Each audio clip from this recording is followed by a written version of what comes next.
Thank you. వెళ్ళొచ్చు కదా. Thank you sir. Good morning all. ఏంటంటే నీరసంగా ఉన్నారా? సరే. So the session is about Sanjay sir చెప్పినట్టు హ్యాకింగ్ అంత ఈజీయా అంటే మన జేబులో అందరికి ఫోన్స్ ఉన్నాయి కదా, నిన్నందరూ మనం వాట్సాప్ ఫేస్బుక్ అందరూ అడుగుతున్నాం. ఒకవేళ గనక ఒక సస్పెక్ట్ ఉంటే మనకి వాళ్ళ లొకేషన్ తెలుసుకోవడానికి ఛాన్స్ ఉందా లేదా, మొబైల్ ఈజీగా హ్యాక్ అవుతుందా లేదా. So for the time being I'm taking only one demo. ఒక మొబైల్ ఫోన్లో హ్యాకర్ హ్యాక్ చేయడానికి ఎలాంటి టెక్నిక్స్ వాడతారు, అన్నిటికన్నా ఇంపార్టెంట్గా మనం ఎలా తెలుసుకోవాలి మన ఫోన్ హ్యాక్ అయిందా లేదా. Last point law enforcement point of వ్యూలో ఇలా ఒక సస్పెక్ట్ మన దగ్గరకు వస్తే what are the precautions we need to take to proceeding with the law enforcement or from the judiciary point of view. Is it okay అండి? Okay. So first slide. Before I go to the cyber hygiene, what is cyber security? I will just take only 2 points. And disclaimer is, this hacking demonstration is only for understanding purpose, not to encourage any student. మీరు ఎవరు కూడా మళ్ళీ hack చేయండి వేరే వాళ్ళ ఫోన్లో అని చెప్పడానికి కాదు. So I'm taking a small case study here before go to the demo. ఒకరోజు ఒక మెడికల్ కాలేజ్ స్టూడెంట్ అండి, ESF lab is a private company. So వాళ్ళు ఒకరోజు వచ్చి ఆ అమ్మాయి చెప్పింది, వాళ్ళ మదర్ అందరూ వచ్చారు, వచ్చి ఆ అమ్మాయికి సంబంధించిన కొన్ని వెరీ వెరీ పర్సనల్ ఫొటోస్ వేరే వాళ్ళ దగ్గర ఉన్నాయండి, సో వాళ్ళు మిస్యూజ్ చేస్తున్నారు, మీరు ఏమైనా హెల్ప్ చేయగలరా అని అడిగితే, సరే పోలీస్ స్టేషన్కి వెళ్ళండి మీరు కంప్లైంట్ చేయండి అని చెప్పి, సో ఫైనల్గా కేసు అంతా అయిపోయిన తర్వాత ఆ అమ్మాయి లాంటి అమ్మాయిలు దాదాపు ఒక 200 మంది ఇలాంటి అమ్మాయిలే ఉన్నారు. మొత్తం ఇన్వెస్టిగేషన్ కంప్లీట్ అయితే ఇతను ఎవరా అని పట్టుకొస్తే ఈ చేసిన అతను ఒక సెల్ షాప్ రిపేర్ చేస్తూ ఉంటాడు. ఇతను ఏం చేస్తాడంటే ఇతని దగ్గరికి రిపేర్కి వచ్చిన ఫోన్ తీసుకుంటాడు, దీంట్లో ఈ యాప్స్ ఇన్స్టాల్ చేసి ఇచ్చేస్తాడు. వీళ్ళు ఎవరితో అయితే కన్వర్జేషన్ మాట్లాడుతున్నారో ఆ రికార్డ్స్ అన్ని పెట్టుకుంటాడు. తర్వాత బ్లాక్ మెయిల్ చేయడం స్టార్ట్ చేస్తాడు. చేసి ఫస్ట్ ఇనీషియల్గా మనీతో స్టార్ట్ అవుతుంది. అక్కడి నుంచి మీకు తెలిసిందే కదా, ఇక పర్సనల్ నీడ్స్ ఆ వీడియోస్ తీసుకోవటం, అలా వాళ్ళు మిస్యూజ్ చేయటం. ఇది ఈ సినారియో చూసిన తర్వాత then we decided in this demonstration I'm for the time being I'm taking just a mobile phone. మనందరం ఎక్కువ మంది వాడేది ఆండ్రాయిడ్ కదండి. Okay, ya. సో ఆండ్రాయిడ్ సెక్యూరా ఐఫోన్ సెక్యూరా అండి? ప్రపంచంలో ఇందాక సార్ చెప్పినట్టు హైజీన్గా వాడకపోతే బెంజ్ కార్ అయినా ఒకటే, మారుతి కార్ అయినా ఒకటే, సేమ్ అండి. మనం ఐఫోన్ వాడండి, ఆండ్రాయిడ్ వాడండి, దీని కనుక ప్రాపర్గా సెక్యూర్ చేసుకోకపోతే ఏదైనా హ్యాక్ అవడానికి ఛాన్సెస్ ఉంటాయి. అది వరల్డ్లో చాలా ఎగ్జాంపుల్స్ ఉన్నాయి. సో ఫస్ట్ ఆఫ్ ఆల్ అసలు ఒక హ్యాకరు మన ఫోన్ని ఎలా హ్యాక్ చేస్తాడు, నిజంగా దీన్ని హ్యాక్ చేయడానికి ఏమైనా రిమోట్కి ఏమైనా టెక్నిక్స్ వాడతాడా అంటే ఏం వాడండి. అతను వాడే ఒకే ఒక్క టెక్నిక్ ఏంటంటే మనల్ని ఫ్రీగా ఇస్తాను అని చెప్పడమే మనం చేసే మొట్టమొదటి పని. మనం చూడండి గేమ్స్ ఉంటాయి, వాట్సాప్ మీరు కొంటారా, ఫేస్బుక్ కొన్నావా, టెలిగ్రామ్, ఏ ఫ్రీ యాప్ కూడా మనం ఎప్పుడు కొనం. కానీ మీరు పర్మిషన్లు ఇచ్చేటప్పుడు ఏం చేస్తారు, అన్నీ తీసుకోమంటారు, అవునా? ఫొటోస్ తీసుకోండి, వీడియోస్ తీసుకోండి, వాయిస్ తీసుకోండి, లొకేషన్ తీసుకోండి, ఈ ఫోన్ కూడా తీసుకోండి. ఫైనల్లీ యాడికి వస్తారు, మీ దగ్గరికి వస్తారు, మొత్తం పోయినాయండి అని. ఎవరు హ్యాక్ చేశారు? ఎవరు హ్యాక్ చేయలే. మన యొక్క ఫ్రీగా దొరుకుతుంది, సారీ మనకిది ఫ్రీగా దొరుకుతుంది అన్న ఒక్క దాంతో హ్యాకర్ ఏం చేస్తాయంటే ఆ చిన్న పాయింట్ని పట్టుకొని ఏమి హ్యాక్ చేయడానికి ఏమి అప్లికేషన్లో రిమోట్లోంచి రారు, మనకు మనమే ఆ హ్యాకర్కి ఫోన్ ఇస్తాం. మరి మన ఫోన్ హ్యాక్ అయిందని హ్యాకర్కి ఎలా తెలుస్తుంది అంటే ఇందాక సార్ చెప్పారు కదా, ట్రోజన్స్ అని డిఫరెంట్ మాల్వేర్స్ ఉంటాయి. మరి ఆ మాల్వేర్ వాళ్ళకి ఈ ఫోన్ ఎలా, మన ఫోనే హ్యాక్ అయిందని ఎలా తెలుస్తుంది, మన డేటా ఎలా అవుతుందో చూద్దాం. సో ఈ ఫోన్లో నేనేం చేశానంటే ఓ చిన్న యాప్, నెట్లో దొరికే కామన్ యాపే ఒకటి డౌన్లోడ్ చేశాను. ఓకే, సో ఒక్కసారి టీం ఒక్కసారి కమాండ్ అండ్ కంట్రోల్ చూపిస్తారా?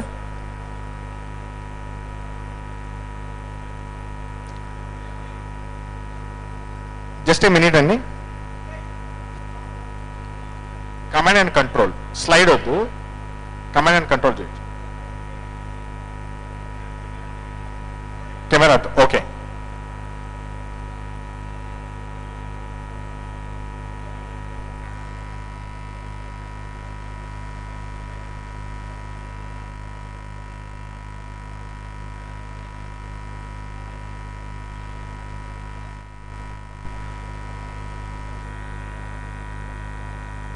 యా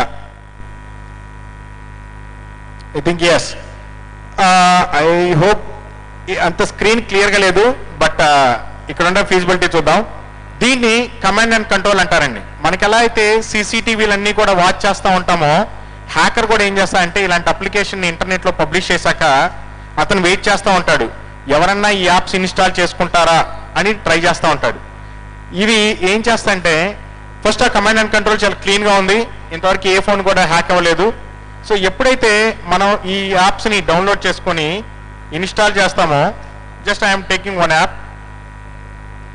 సో ఈ యాప్ని మనం వాడటం స్టార్ట్ అయిన వెంటనే ఇదేం చేస్తంటే మన దగ్గర నుంచి కనెక్షన్ని డైరెక్ట్గా హ్యాకర్ యొక్క కమాండ్ అండ్ కంట్రోల్కి పాస్ చేస్తానమాట. ఇలాంటి యాప్స్ని ఏమంటారంటే ట్రోజన్స్ లేదా ర్యాట్ అంటారు, రిమోట్ యాక్సెస్ ట్రోజన్ అంటారు. ఇవేం చేస్తాయంటే చూడటానికి నార్మల్ అప్లికేషన్ లాగా ఉంటుంది, బట్ ఎప్పుడైతే మన ఫోన్లో దాన్ని ఇన్స్టాల్ చేసామో, ఇన్స్టాల్ చేసిన వెంటనే అదేం చేస్తంటే మనం ఆపరేట్ చేసేటప్పుడు మన ఫోన్ని ఆ కమాండ్ అండ్ కంట్రోల్ కంటే హ్యాకర్కి ఇస్తుంది.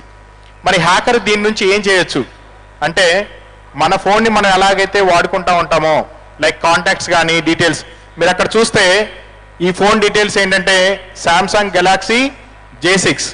ఆ J6 అనే ఫోను హ్యాక్ అయింది. హ్యాక్ అయిన వెంటనే హ్యాకర్కి అలా వెళ్తుంది.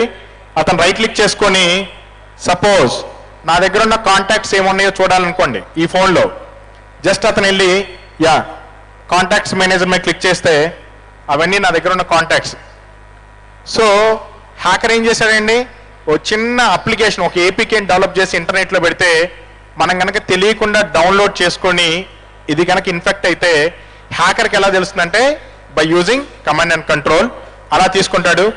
మరి ఇంకేం చేయొచ్చు ఈ ఫోన్తో అంటే, మరి సెల్ఫీ తీసుకుందామండి, ఒకసారి చూద్దాం. ఒకసారి ఫ్రంట్ క్యామ్ తీసుకుంటావా? సో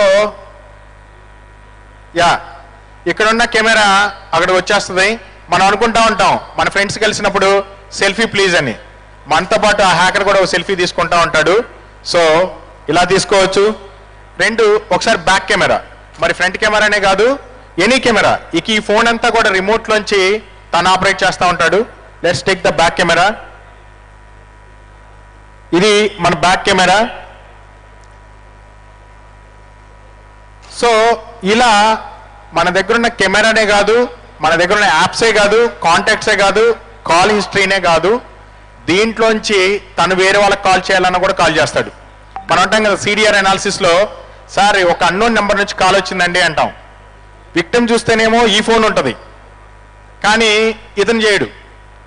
ఇలాంటి అప్లికేషన్లు ఎప్పుడైతే ఇన్స్టాల్ అయి ఉంటాయో దీన్ని యూజ్ చేసుకుని వాళ్ళు ఏ నెంబర్ కావాలంటే ఆ నెంబర్ కాల్ చేయొచ్చు, ఏ నెంబర్ కావాలంటే ఆ నెంబర్కి ఏదైనా హెరాస్మెంట్ మెసేజ్ పంపించుకోవచ్చు, లేదా ఇందులో ఉన్న ఫొటోస్ తీసుకోవచ్చు. GPS లొకేషన్, మనం ఇప్పుడు ఎక్కడున్నామో కూడా ఈ ఫోన్ వాడి వాళ్ళు అక్కడి నుంచి ట్రాక్ చేస్తూ ఉంటారు. జనరల్గా వీటిని ఏమంటారంటే, ఇంకో కేస్ స్టడీ కూడా చెప్తాను. బేసిక్గా కాలేజీలో జెంట్స్ గర్ల్స్ ఉంటారు ఫ్రెండ్స్. ఇనీషియల్గా అబ్బాయి మీద అమ్మాయికి బాగానే ఉంటారు. ఎప్పుడో చిన్న డౌట్ వచ్చింది ఈ అబ్బాయికి, ఈ అమ్మాయి నాతోనే కాకుండా ఇంకెవరితో మాట్లాడుతున్నాను, చిన్న డౌట్ వచ్చినప్పుడు ఇలాంటి స్పై యాప్స్ ఒకటి ఇన్స్టాల్ చేస్తాడు. వాళ్ళందరూ తెలుసుకోవాల్సిన ఒక ముఖ్య విషయం ఏంటంటే, మీతో పాటు మీ గర్ల్ ఫ్రెండ్ ఏం చేస్తుందో అలాంటి వాళ్ళు కూడా వాచ్ చేస్తూ ఉంటారు. సో మీకే కాదు వాళ్ళకు కూడా ఇన్ఫర్మేషన్ వెళ్ళిద్ది. అది ఎప్పుడైతే మిస్యూజ్ అయిందో ఆటోమేటిక్గా మీకు తెలుసు కదా, ఆ నెక్స్ట్ అంతా కూడా సినిమా అంతా రెండో రకంగా ఉంటుంది. కాబట్టి దయచేసి ఎప్పుడు మీ గర్ల్ ఫ్రెండ్స్ మీద స్పై యాప్స్ మాత్రం ఇన్స్టాల్ చేయమాకండి. సేమ్ థింగ్ అమ్మాయిలు కూడా అబ్బాయిల ఫోన్లో ఇన్స్టాల్ చేయొద్దు. ఎందుకంటే ఇలాంటి యాప్స్ రకరకాల వాళ్ళకి యాక్సెసిబిలిటీ ఉంటాయి. ఈ విధంగా ఒక ఫోన్ని ఒక్కసారి ఒక చిన్న యాప్ ఇన్స్టాల్ చేస్తేనే ఇన్ని జరుగుతుంది. ఒక్కొక్క ఫోన్లో ఎన్ని యాప్స్ ఉంటాయండి? సో దీన్ని బట్టి మీరు ఎలాంటి ప్రికాషన్ తీసుకోవాలో మా కొలీగ్స్ ఎక్స్ప్లెయిన్ చేస్తారు ఒక మొబైల్ ఫోన్ వాడేటప్పుడు. సో ఇది మరి మన ఫోన్లో ఇలాంటి స్పై యాప్స్ ఏమైనా ఉన్నాయా లేవా తెలుసుకోవడానికి ఏమన్నా ఛాన్స్ ఉందా? Is there any possibility? Yes. మీరు ఆ స్టార్టింగ్లో గమనించలేదో, ఏపీ పోలీస్ వాళ్ళతో Sanjay sir, Gautam Sawang sir and Palraj sir మేమందరం కలిసి ఒక ప్రోడక్ట్ డెవలప్ చేసామండి, కేవలం ఫర్ సిటిజన్స్. మీరు ఎక్కడా కూడా యాప్ ఇన్స్టాల్ చేసుకోనక్కర్లేదు. జనరల్గా అయితే ఒక ఫోన్లో యాంటీవైరస్ ఇన్స్టాల్ చేసుకొని చెక్ చేసుకుంటాం ఈ ఫోన్లో వైరస్ ఉందా లేదా అని. బట్ ఇప్పుడు ఒక కియాస్క్ మోడ్లో తీసుకొచ్చాం. ఎవరి ఫోన్ అయినా వెళ్ళి జస్ట్ యాప్ ఇన్స్టాల్ చేసుకోకుండా కనెక్ట్ చేస్తే ఇందుట్లో అలాంటి ట్రోజన్ కానీ మాల్వేర్ కానీ ఏమన్నా ఉందా లేదా అనేది చెక్ చేసుకోవచ్చు. First time AP police in collaboration with private partner like ESF lab ఈ ప్రోడక్ట్ని బిల్డ్ చేశాము. ఇది మన స్టాల్లో చూపిస్తారు. ఇది బేసిక్గా తీసుకోవాల్సింది. మరి కెమెరా లాంటి మరి ఆల్రెడీ మనం అప్లికేషన్ యూజ్ చేస్తూ ఉంటాం కదా, just if you are not using your camera ఒక స్టిక్కర్ని పేస్ట్ చేసుకోండి. ఓకే, ఇవి మీరు తీసుకోవాల్సిన జాగ్రత్తలు. దయచేసి స్పై యాప్స్ ఇన్స్టాల్ చేయొద్దు, వాడొద్దు. 2, ఎలాంటి పర్మిషన్లు తీసుకోవాలో మా కొలీగ్స్ ఎక్స్ప్లెయిన్ చేస్తారు. ఏ పర్మిషన్లు ఉంచుకోవాలి, ఏ పర్మిషన్లు ఉంచుకోకూడదని. సేమ్ ఇదే విధంగా మీరు కంప్యూటర్నైనా కూడా సేమ్ అండి. జస్ట్ ఒక కంప్యూటర్లో సపోజ్ మైక్రోఫోన్ లాస్ట్ చెప్తాను. మరి మన మాటలు వినొచ్చా వాళ్ళు? మనం ఎక్కడో ఈ ఫోన్ పెట్టుకొని ఒక ఇంపార్టెంట్ మీటింగ్కి వెళ్ళాం. ఆ మీటింగ్లో ఉన్నప్పుడు మన కన్వర్జేషన్ వినొచ్చా? ఎస్పెషల్లీ బెడ్రూమ్లోకి వెళ్ళేటప్పుడు దయచేసి ఫోన్లు మీకు అవసరం లేకపోతే స్విచ్ ఆఫ్ చేసుకోండి. ఎందుకంటే ప్రతి కాన్వర్జేషన్ కూడా ఇలా మైక్ అని ఉంటుంది. నేను ఇక్కడ మాట్లాడేది, ఈ ఫోన్లో మాట్లాడేది డైరెక్ట్గా అక్కడ వాళ్ళు హ్యాకర్స్ కూడా వినటానికి పాసిబిలిటీ ఉంటుంది. అందుకే చెప్తా ఉంటారు హైజీన్ అనేది ఇట్స్ ఎ ప్రాక్టీస్. మనం ఎప్పుడు ప్రాక్టీస్ చేయాలి. దయచేసి ఫోన్స్ మాత్రం మీరు సెన్సిటివ్ మీటింగ్స్కి వెళ్తున్నా కూడా, ఎస్పెషల్లీ ఆఫీసర్స్ మీరు సెన్సిటివ్ మీటింగ్కి వెళ్తుంటే మాత్రం దయచేసి ఫోను ఫ్లైట్ మోడ్లో ఉన్నా కూడా దీనికి సంబంధం లేదండి. It will record the voice, తర్వాత ఇంటర్నెట్ మీరు కనెక్ట్ చేయగానే అప్లోడ్ చేస్తుంది. దయచేసి ఫోన్స్ ఒక చోట పెట్టేసేయండి, మీటింగ్కి వెళ్ళండి, వచ్చేయండి. ప్రపంచంలో ఈ యాప్స్ అన్ని ఎవరు తయారు చేస్తారని, హ్యాకర్లు తయారు చేస్తారనుకుంటున్నారా? ఈ వరల్డ్ మొత్తం కూడా రివాల్వ్ అవుతుంది ఒకే ఒక్క దానికోసం, ఇంటెలిజెన్స్ గ్యాదరింగ్. గుర్తుపెట్టుకోండి, ప్రతి ఒక్క యాప్ వెనక ఫ్రీగా వచ్చింది అంటే దాని వెనక మోటో ఇంకోలాగా ఉంటుంది.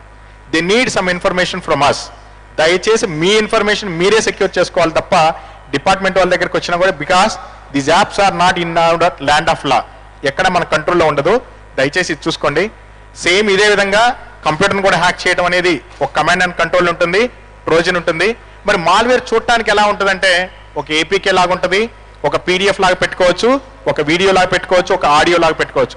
దయచేసి ఇంటర్నెట్లో ఎప్పుడైనా ఫ్రీగా డౌన్లోడ్ చేసుకునే ఉంటే అలాంటి ఎప్పుడు డౌన్లోడ్ చేసుకోబోయే ముందు దాని అథెంటిసిటీని చెక్ చేసుకోండి. చెక్ చేసుకొని మాత్రమే డౌన్లోడ్ చేసుకోండి. సార్ అడిగారు పోలీస్ స్టేషన్కి ఎలా కార్పొరేట్స్ ఎలా చూస్తాయని. దీనికి సెక్యూరిటీ ఆపరేషన్ సెంటర్ అని ఉంటాయి. వాటిలో ఏం చేస్తారంటే 24/7 మనకి ఐసీయూలో పేషెంట్ ఎలా అయితే ఉంటాడో అలా మానిటర్ చేస్తూ ఉంటారు ఈ డిజిటల్ గ్యాడ్జెట్స్ని. వారు ఎంత సెక్యూర్గా ఉన్నాయి, ఎవరైనా హ్యాక్ చేస్తున్నారా లేదా అనేది చూస్తూ ఉంటారు. అలాంటి టెక్నిక్స్ని వాడుతూ ఉంటారు. మీకు ఏమైనా క్వశ్చన్స్ ఉంటే తీసుకుంటానండి.